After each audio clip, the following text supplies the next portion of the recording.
السلام علیکم ناظرین، آخر کار حد ڈرامہ اپنے اختتام کے بالکل قریب پہنچ چکا ہے، لیکن جانے سے پہلے بھی کہانی میں ایسے موڑ آ رہے ہیں جو کئی کرداروں کی قسمت کا فیصلہ کر سکتے ہیں۔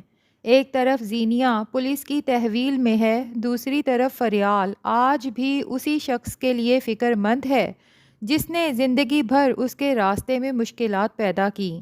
سوال یہ ہے کہ کیا زینیہ کو اس کے اعمال کا پورا حساب ملے گا یا ایک بار پھر سب کچھ آسانی سے ختم ہو جائے گا؟ آئیے کرتے ہیں سیکنڈ لاسٹ ایپیسوڈ کا تفصیلی ریویو۔ ناظرین، زینیہ اگرچہ پولیس کی تحویل میں ہے لیکن اس کے رویے میں اب بھی کوئی خاص تبدیلی نظر نہیں آتی۔ دوسری طرف فریال حسب معمول ہر کسی کے لیے نرم دل دکھائی دیتی ہے۔ یہی وجہ ہے کہ وہ بار بار شہرام سے درخواست کرتی ہے کہ زینیہ کی جلد از جلد ضمانت کروائی جائے، کیونکہ وہ ایسے ماحول کی عادی نہیں۔ شہرام تو یہ سن کے حیران رہ جاتا ہے، فریال سے کہتا ہے کہ فریال تم کس مٹی کی بنی ہو جس زینیہ نے ساری زندگی تمہارے ساتھ اتنا برا کیا، تمہیں تکلیفیں دیں، اور یاد ہے نا کہ ایک بار اس نے تمہیں اریسٹ بھی کروایا تھا۔ زینیہ نے تو تمہارے بارے میں کبھی نہیں سوچا، تو پھر تمہیں زینیہ کی اتنی فکر آخر کیوں ہو رہی ہے؟ میں اس کی ضمانت ہرگز نہیں کرواؤں گا۔ فریال شہرام کو سمجھانے کی کوشش کرتی ہے کہ زینیہ کے اعمال اس کے ساتھ، ہمارے اعمال اس کے ساتھ، اور مجھے پتا ہے آپ اس کی ضمانت کروا سکتے ہیں، کیونکہ جب زینیہ نے مجھے اریسٹ کروایا تھا آپ نے فوراً میری ضمانت کروا دی تھی۔ تاہم شہرام اس بار کافی واضح موقف اختیار کرتا ہے۔ وہ فریال کو سمجھاتا ہے کہ جب تم پر الزام لگا تھا تو مجھے یقین تھا کہ تم بے قصور ہو، لیکن یہاں معاملہ مختلف ہے۔ اگر کسی نے غلطی کی ہے تو اسے اپنے اعمال کا نتیجہ بھی بھگتنا ہوگا۔ ناظرین، یہی بات اس صورتحال کو دلچسپ بناتی ہے۔ ایک طرف فریال کی ہمدردی ہے اور دوسری طرف انصاف کا تقاضا۔ فریال ہر ایک کو معاف کرنے کی کوشش کرتی ہے، لیکن سوال یہ بھی ہے کہ کیا ہر غلطی کو صرف معافی سے حل کیا جا سکتا ہے؟ ادھر دانش کو اپنا قیمتی خاندانی ہار واپس مل چکا ہے، لیکن اس کے باوجود وہ زینیہ کو معاف کرنے کے لیے تیار دکھائی نہیں دیتا۔ اس کی وجہ صرف ہار نہیں بلکہ وہ تمام تلخ تجربات ہیں جن سے وہ زینیہ کی وجہ سے گزر چکا ہے۔ دانش کے لیے یہ معاملہ صرف ایک چیز کی واپسی نہیں بلکہ اعتماد ٹوٹنے کا مسئلہ بھی ہے، کیونکہ دانش بھی زینیہ سے ٹھیک اسی طرح سے محبت کرتا تھا جس طرح زینیہ شہرام سے محبت کرتی ہے۔ لیکن افسوس کہ زینیہ نے دانش کی محبت کی قدر ہی نہیں کی، اور اب حال یہ ہے کہ دانش اور شہرام دونوں ہی زینیہ سے شدید نفرت کرتے ہیں۔ خیر، اسی دوران اظہر صاحب بھی اچانک پاکستان واپس آ جاتے ہیں، جس پر سبھی لوگ کافی حیران ہوتے ہیں کہ آج سے پہلے تو ایسا کبھی نہیں ہوا کہ اظہر صاحب بنا بتائے واپس آ جائیں۔ یقیناً اس واپسی کے پیچھے کوئی وجہ ہے، اور وجہ تو واقع ہی ہے، لیکن اظہر صاحب نے ابھی تک کسی کو بتایا نہیں۔ دراصل اظہر صاحب نے زرار سے کانٹیکٹ کر کے اسے ایمرجنسی میں پاکستان واپس بلایا ہے۔ زرار جو شاید کسی کے بھی کہنے پر واپس نہ آتا، لیکن اظہر چچا کا آرڈر وہ ٹال نہیں سکتا، تبھی اسے چاروں ناچار واپس آنا پڑتا ہے۔ اور پھر اظہر صاحب زرار کو ایک پسماندہ سے علاقے کے چھوٹے سے گھر کے سامنے لے جا کے کھڑا کرتے ہیں، تو زرار کافی حیران ہوتا ہے کہ یہ گھر آخر کس کا ہے؟ نہ تو یہ گھر اظہر چچا کا ہے نہ ہی میرا۔ لیکن جیسے ہی سیرت دروازہ کھولتی ہے تو زرار اور سیرت دونوں کو ہی اپنی آنکھوں پر یقین نہیں آتا۔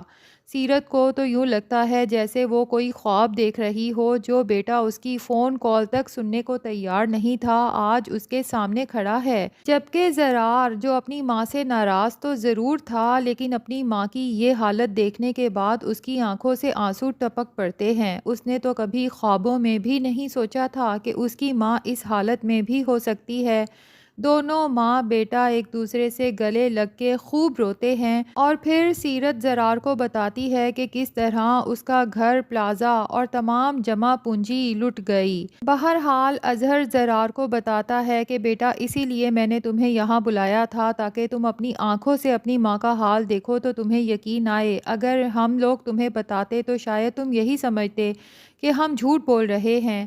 اور ساتھ ہی افسوس بھی کرتے ہیں کہ زینیا کو تو اپنی ماں کا ذرا بھی احساس نہیں، لیکن مجھے پورا یقین تھا کہ زرار بیٹے کو اپنی ماں کا سچ میں احساس ہوگا۔ بیٹا اب اپنی ماں کو یوں چھوڑ کے مت جانا۔ اسی دوران جب پتہ چلتا ہے کہ زینیا اس وقت پولیس کسٹڈی میں ہے کیونکہ اس نے دانش کا ہار چوری کر کے بیچا تھا، تو اظہر اور زرار کے ساتھ ساتھ سیرت بھی پریشان ہو جاتی ہے۔ حالانکہ سیرت اپنی بیٹی سے ناراض تھی، لیکن فوراً اظہر اور زرار کی منت سماجت کرتی ہے کہ کچھ بھی کر کے میری زینیا کو پولیس کسٹڈی سے باہر لے کر آؤ، وہ پتہ نہیں وہاں کیسے رہے گی۔ اب کوئی راستہ نظر نہیں آتا، ظاہر ہے کہ چوری کا اتنا بڑا الزام لگا ہے۔ اسی دوران زرار اور اظہر کو پتہ چلتا ہے کہ جس ہار کی چوری کا الزام زینیا پہ لگا تھا وہ ہار دانش واپس خرید چکا ہے۔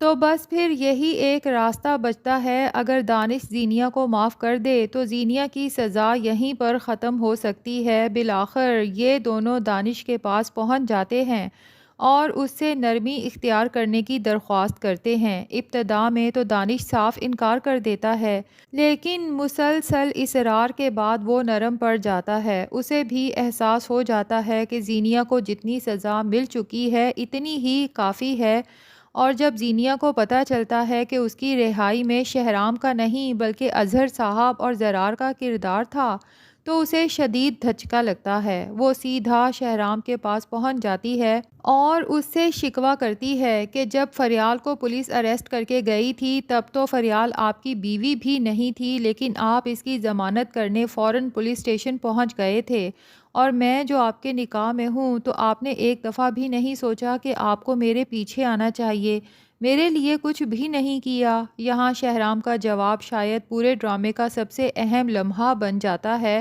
وہ صاف الفاظ میں کہتا ہے کہ تمہارا اور فریال کا موازنہ ہی ممکن نہیں۔ اعتماد، احترام اور قربانی وہ چیزیں ہیں جو رشتوں کو مضبوط بناتی ہیں، اور فریال نے ہر مشکل وقت میں ان چیزوں کو ثابت کیا ہے۔ شہرام کے منہ سے ایک دفعہ پھر فریال کی تعریف زینیا کو اندر تک جھلسا دیتی ہے، اور وہ غصے میں آ کے کہتی ہے کہ فریال فریال فریال، میں تنگ آ چکی ہوں اس فریال سے، رکھیں اسی فریال کو اپنے پاس، میں آپ سے خلا لے لوں گی۔ زینیا کو لگتا ہے کہ شاید خلا کا سن کے شہرام تھوڑی دیر کے لیے اندر سے ہل جائے گا اور نرم پڑ جائے گا، لیکن شہرام کا رد عمل تو زینیا کی سوچ سے بالکل مختلف ہوتا ہے، اور زینیا سے کہتا ہے کہ تمہیں خلا لینے کی ضرورت نہیں، بلکہ میں آج اور ابھی تمہیں اس رشتے سے آزاد کرتا ہوں، اور پھر زینیا کو اپنے گھر والوں اور فریال کی موجودگی میں طلاق دے دیتا ہے۔ یہ لمحہ زینیا کے لیے شاید سب سے بڑا صدمہ ثابت ہوگا، کیونکہ پہلی بار اسے احساس ہوتا ہے کہ کچھ فیصلے ایسے ہوتے ہیں جنہیں واپس نہیں لیا جا سکتا۔ ادھر فریال بھی اس صورتحال پر افسردہ دکھائی دیتی ہے، لیکن شہرام اسے سمجھاتا ہے کہ ایک شریک حیات کی اصل قدر مشکل وقت میں ساتھ نبھانے سے ثابت ہوتی ہے، اور فریال نے ہر امتحان میں اس کا ساتھ دیا ہے۔ ناظرین، فی الحال تو یہی لگ رہا ہے کہ کہانی اپنے اختتام کی طرف بڑھ رہی ہے، لیکن آخری قسط میں اب بھی کچھ اہم موڑ باقی ہو سکتے ہیں۔ کیا زینیا واقعی اپنی غلطیوں سے سبق سیکھے گی؟ کیا دانش اور زینیا کی کہانی دوبارہ کسی نئے موڑ پر جا سکتی ہے؟ اور سب سے اہم سوال، کیا یہ واقعی شہرام اور زینیا کے رشتے کا آخری باب ہے؟ اگر ایسا ہے تو لگتا یہی ہے کہ اس کے بعد تو شاید زینیا زندہ ہی نہ رہے۔ آپ کو کیا لگتا ہے ناظرین؟ کمنٹس میں اپنی رائے ضرور شیئر کیجیے گا۔